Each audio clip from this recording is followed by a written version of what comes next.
మీకు తెలుసు, మాకు తెలుసు గత 10 ఏళ్ల నుంచి రేషన్ కార్డులు అనేటివి లేదు. మీరొచ్చి కూడా 15 నెలలయింది. గత 3, 4 నెలల నుంచి మీరు రేషన్ కార్డ్ అంటున్నారు.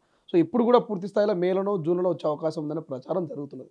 అసలు రేషన్ కార్డులు కాంగ్రెస్ ప్రభుత్వం అని ఇస్తదా? లేకపోతే గత ప్రభుత్వం లెక్క మీరు పెండింగ్‌లో పెడతారా? 100% రేషన్ కార్డ్స్ ఇస్తారు తమే. ఎందుకు అనంటే ఇవాళ ఏ అంశానికైనా రేషన్ కార్డే ప్రామాణికం. అయితే ఇక్కడ అందరూ గతంలో ఎట్లుండేనంటే రేషన్ కార్డ్స్ ఎక్కువ మొత్తంలో అంటే ఇప్పుడు ఆరోగ్యశ్రీ కోసమో లేదంటే ఇంకా వేరే వాటి కోసమో గవర్నమెంట్ పథకాల కోసం రేషన్ కార్డ్స్ తీసుకున్నటువంటి వాళ్ళు అంటే వాళ్ళ ఇన్కమ్ ఉన్నప్పటికీ కూడా అట్లా తీసుకున్నటువంటి రేషన్ కార్డు వాళ్ళు ఉన్నారు. కాబట్టి ప్రభుత్వం ఏంటంటే ఒక ప్రెస్టేజ్ ఇష్యూగా తీసుకుంది. ఆరోగ్యశ్రీకి ఈ వైట్ రేషన్ కార్డుకి సంబంధం లేకుండా అది హెల్త్ డిజిటల్ కార్డు వైపుకి ఇది రేషన్ కార్డు అని అంటే బిలో పావర్టీ లైన్ ఉన్నటువంటి వాళ్ళకి ఆహార భద్రత కార్డులు అనేది తీసుకుంది. సో కాబట్టి ఈ ఫిల్టర్ చేసే దాంట్లో కొంత సమయం పట్టింది అంతే తప్ప వేరే లేదు. 100% ఇవాళ ప్రజాపాలనలో అయ్యుండొచ్చు.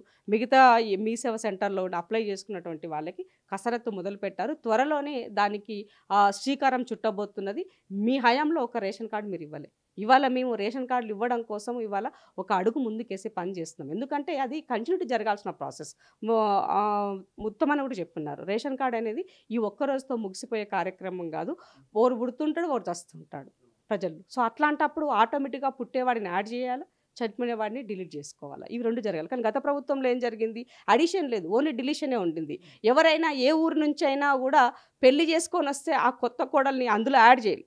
కానీ చచ్చిపోతే మాత్రం వెంటనే డిలీట్ అయిపోతుండే. సో దానివల్ల చాలామంది పెన్షన్ రాకుండా విడో పెన్షన్స్ యాడ్ చేయకుండా చాలా ఇబ్బంది పడ్డారు ప్రజలు. కాబట్టి అవన్నీ గమనించుకొని ఎందుకంటే ప్రభుత్వం మారిన తర్వాత గత ప్రభుత్వంలో జరిగిన లోటుపాట్లను అధికారుల ద్వారా పూర్తిగా సమీక్షలు చేసుకొని వాటి ఏం జరుగుతుంది ఒక పకడ్బందీ ప్రణాళిక వైపుకు వెళ్ళాలన్నటువంటి ఉద్దేశంతో తెలంగాణ పునర్నిర్మాణంలో జరిగేటువంటి ప్రతి అంశం కూడా స్ట్రాంగ్ బేస్ ఉండాలని ప్రభుత్వం ఆలోచిస్తుంది. కాబట్టి కొంత ఆలస్యం అవుతుంది. కానీ డెఫినెట్గా వీటికి ఒక శాశ్వత పరిష్కారం దిశగా ప్రభుత్వం అడుగులు వేస్తుంది. ఇవాళ మీరు ఎడ్యుకేషన్ సిస్టమ్ తీసుకుంటే చాలా సమూలమైనటువంటి మార్పులు చేస్తున్నారు. సో ఇట్లాగే దీంట్లో కూడా ఆహార భద్రత కార్డులో కూడా ఒక ప్రాపర్ గైడ్లైన్స్ ఇచ్చి రెగ్యులర్గా జరిగేటువంటి అంశం వైపుకు తీసుకెళ్లడం కోసం ప్రభుత్వం సిద్ధంగా ఉంది. త్వరలోనే అది అవుతుంది. కొంచెం సహనంతో ఇన్ని రోజులు వెయిట్ చేస్తారు కదా, 10 సంవత్సరాలు ఆగినాం. ఒక 2-3 రోజులకి పెద్ద అయ్యేది ఏం లేదు కదా. ఇప్పటికీ ప్రభుత్వం వచ్చి 15 మంత్స్ అవుతుంది. సో మీకు వితిన్ 1.5 మంత్ అంటే 1.5 ఇయర్లోనే దాదాపుగా రేషన్ కార్డ్స్ ఇవాళ చెప్పినటువంటి సన్న బియ్యము మనం అనుకున్నటువంటి ఉద్యోగ కల్పన ఇప్పుడు ఈ ప్రభుత్వం 58,000 ఉద్యోగాలు ఇచ్చింది. కొత్త వాటికి ఇప్పుడు వర్గీకరణ అయిపోయింది, బిల్లు పాస్ అయింది. సో రేపో మాపమో ఇంకో 20,000 నోటిఫికేషన్స్ రాబోతున్నాయి. సో అప్పుడు ఆ పిల్లలకి బెనిఫిట్ అవుతుంది. సో ఇవన్నీ ప్రభుత్వం ఒక పాజిటివ్ కోణంలో ఆలోచించండి. ప్రతిదీ కూడా రాజకీయంలో మీ ప్రభుత్వము ముఖ్యమంత్రి గారు జనవరి 26లో చెప్పారు మార్చి 31 లోపల రైతు భరోసా వేస్తామన్నారు. ఇవాళ మార్చి 31. ఇప్పటివరకు 4 ఎకరాలలో రైతులకు మాత్రమే పడ్డట్టున్నాయి. మీకు కూడా చుట్టాలు ఉంటారు, గ్రామాల్లో అడిగిన తెలుసుకున్నా చెప్తారు వాళ్ళు. మరి మిగతా రైతులకు సాగుకు యోగ్యమైన రైతులందరికీ ఇస్తామని చెప్పారు. ఇలా 10 ఎకరాలు 20 ఎకరాలు కూడా సాగుకు యోగ్యమైన భూములు ఉన్నాయి. వాళ్ళకు రైతు భరోసా ఎప్పుడు పడుతుందని చాలామంది ప్రశ్న. సో ఏం చెప్తారు మీరు ప్రభుత్వంలో దీన్ని నిజంగానే మీరు వ్యతిరేకిస్తారా, స్వాగతిస్తారా? రైతు భరోసా అనేదానికి యాక్చువల్గా ప్రజల నుంచి వచ్చినటువంటి విజ్ఞప్తి ఏముండిందంటే తమ్మి వాళ్ళు ఒక కట్ ఆఫ్ పెడితే బాగుంటుంది అనేది ఉంది. ఒక 5 ఎకరాల వరకు 10 ఎకరాల వరకు కట్ ఆఫ్ పెట్టేసేయండి అని వాళ్ళ నుంచి వచ్చినటువంటి విజ్ఞప్తి. బట్ మరి ఏమైందో తెలియదు. చివరి నిమిషంలో ప్రభుత్వము మాత్రము అందరికి ఇచ్చేటువంటి కార్యక్రమాన్ని తీసుకుంది, అందరికీ వేస్తుంది. సో దీని అప్పుడు ఏమవుతుందంటే కొంచెం ఆర్థిక క్రమశిక్షణ కూడా బెనిఫిట్ అయ్యే పరిస్థితి ఏర్పడుతుంది. సో ఇవాళ ఎంత వ్యవసాయం చేసేవాడికి కూడా ఒక ఎంకరేజ్మెంట్గా జరుగుతున్నది. సో 10 రూపాయలు ప్రభుత్వం ఇచ్చినప్పుడు ఇంకో 10 రూపాయలు కలిపి నేను వ్యవసాయం చేసినట్లయితే తనకు కూడా బరువు బాధ్యత అనేది ఉంటుంది. బట్ ఆ లైన్ తీసుకుని ఉంటే బాగుంటుంది. మరి ఏ అంశంలో ఏ యాంగిల్లో ఈ నిర్ణయం తీసుకోవాల్సిందో నాకు కూడా ఎగ్జాక్ట్ ఐడియా లేదు. బట్ కానీ ఇప్పటివరకు 4 ఎకరాలు ఉన్నటువంటి వాళ్ళకి పడ్డది. మిగతా వాళ్ళకు కూడా ఈ ప్రభుత్వం ఎందుకనంటే ఆర్థిక వ్యవస్థ అనేది అందరికీ తెలిసినటువంటి విషయం. మన ముఖ్యమంత్రి గారు ఓపెన్గానే అసెంబ్లీలో చెప్పారు పరిస్థితి ఏముంది, ఏం చేస్తున్నాము. సో ఇవాళ ఈ జరుగుతున్నటువంటి నేపథ్యంలో ఇబ్బందికరమైన విషయం అయినప్పటికీ కూడా కొన్ని అంశాల పట్ల ఖచ్చితమైనటువంటి నిర్ణయంతో ఆ సంక్షేమాన్ని ఆపే పరిస్థితి లేదు. 100% సంక్షేమాన్ని కొనసాగిస్తా ముందుకు వెళ్తా అని చెప్పారు. 2 రోజులు లేట్ అవుతుంది అంతే. ఇప్పుడు ఏదైనా కూడా ప్రతి చిన్న పనిని వేస్ట్ చేయాలన్నా కూడా ఆర్థికంగా దానిపైన ఆధారపడి డిపెండ్ అయ్యేటువంటి పని. సో డబ్బులు లేకుండా మనం ఏమీ చేయలేము ఎన్ని మాటలు చెప్పినా కూడా. సో ఆ డబ్బుల వనరుల విషయంలోనే కొంత ఆలస్యం అవుతున్నది. వీటితో పాటుగా రైతు భరోసా ఇప్పుడు కేసీఆర్ చేసినటువంటి రుణమాఫీ అనేది ఆయన కాలంలో జరిగిన అప్పును ఇవాళ మేము వచ్చినాక 21,000 కోట్లు ఇచ్చినాము. సో నిజంగానే మేము ఇవాళ ఆ రుణమాఫీ పైసలు లేకపోయి ఉంటే బ్రహ్మాండంగా రైతు భరోసా 2 సార్లు చేసుకుని ఉండాలి. కరెక్ట్ కదా. దాని పెన్షన్ పెంచుకునే వాళ్ళం, ఇంకో 4,000 రూపాయలు వాళ్ళకి ఇచ్చి ఉండేవాళ్ళం, ఇవన్నీ జరిగి ఉండేవి. బట్ అట్లా అనుకోవాలి, ప్రభుత్వం ఒక మాట ఇచ్చింది, రుణమాఫీ కోసం ఎంతోమంది ఎదురు చూస్తున్నారు, వాళ్ళ అప్పులపైన అప్పు పెరుగుతున్నది.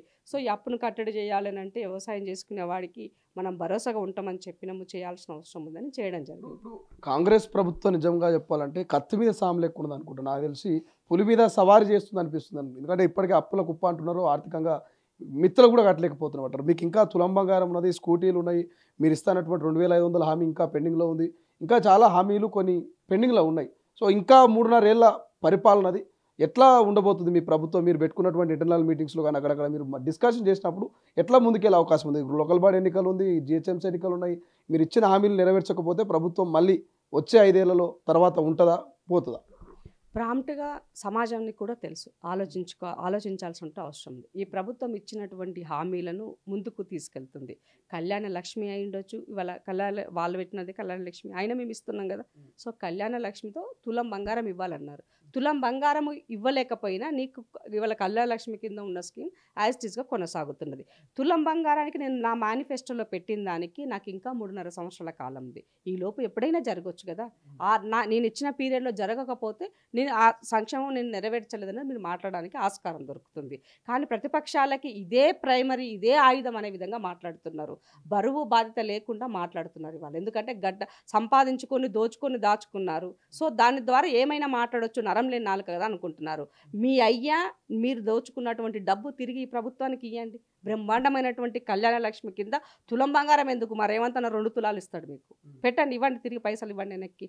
రెండో విషయం, ఇవాళ 2,500 అంటున్నారు. మేము ఇచ్చిన 6 గ్యారెంటీలో నెరవేరినటువంటిది అదొకటి మాత్రమే, 2,500 రూపాయలు. 100% 25 రూపాయలు చేస్తుంది. కానీ దానికి కొంత సమయమో అవసరం ఉంది. ఎందుకు ఉంది అంటే ఆర్థికపరమైనటువంటి భారం ఉన్నది కాబట్టి అది చేసుకోవాల్సిన అవసరం ఉన్నది. సో ఇవాళ సంక్షేమ పథకాలు మీరు ఏవి చేస్తున్నారు అని చెప్పేసి పదే పదే మాట్లాడుతున్నారు. మరి మీరు చేసిన సంక్షేమం ఏమైంది చెప్పండి ఇన్ని రోజులు? మీ సంక్షేమము పూర్తిగా మీ ఇంటి సంక్షేమంగా మారిపోయింది.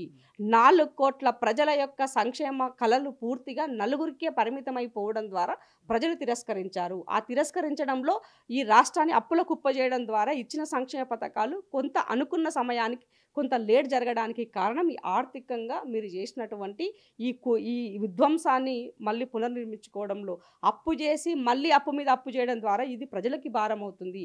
ప్రజలకి భారం కాకుండా మన ఆస్తులను కాపాడుకుంటూ ఈ లెగసీని ముందుకు తీసుకెళ్లాల్సిన బాధ్యత ఇవాళ ఇందిరమ్మ ప్రభుత్వం పైన ఉంది. కాబట్టి ఒక బరువు బాధ్యత తెలిసినటువంటి వ్యక్తిగా ఇవాళ ఒక ఆర్థిక మంత్రిగా డిప్యూటీ సీఎం గారు తీసుకున్నటువంటి నిర్ణయాలు అయి ఉండొచ్చు. ఇవాళ రేవంత్ అన్న ఒక ముఖ్యమంత్రిగా తన యొక్క నిర్ణయాలు ప్రజలకు ఇచ్చిన హామీ ఏదైనా మనం నెరవేర్చాల్సింది. ప్రపంచంలో ఏ మూల ఏ క్షణం ఏం జరుగుతుందో వేగంగా తెలుసుకోవడానికి తొలి వెలుగు వాట్సాప్ ఛానల్ని ఫాలో చేయండి.